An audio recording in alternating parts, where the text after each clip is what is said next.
Patuloy sa ating mga balita.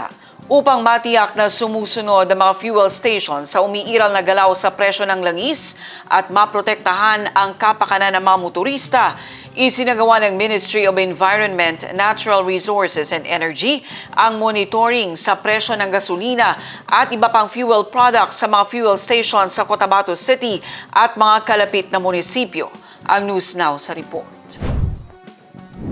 Sinimulan na ng Ministry of Environment, Natural Resources and Energy ang monitoring sa presyo ng gasolina at iba pang fuel products sa mga fuel stations sa Cotabato City at mga kalapit na munisipyo mula March 9, 2026. Isinagawa ang aktibidad sa pamamagitan ng Energy Management and Development Services ng MENRE.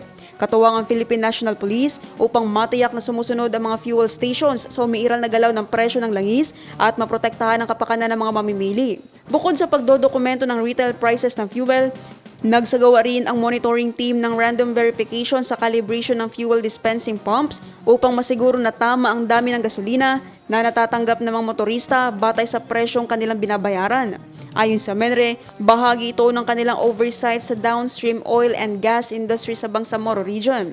Suporta rin nila ito sa nationwide fuel price monitoring na isinasagawa ng Department of Energy upang mapanatili ang transparency, patas na kompetisyon at proteksyon sa mga consumer. Isinasagawa ang monitoring sa gitna ng patuloy na tensyon sa Middle East na may malaking impluwensya sa global crude oil prices at sa presyo ng fuel sa Pilipinas. Ang regulation at monitoring ng downstream oil industry sa BARM ay pinangasiwaan ng MENRE at DOE, alinsunod sa mga umiiral na batas tulad ng Republic Act No. 8479 o Downstream Oil Industry Deregulation Act of 1998 at sa kapangyarihang ibinigay sa Bangsamoro Government sa ilalim ng Republic Act No. 11054 o Bangsamoro Organic Law.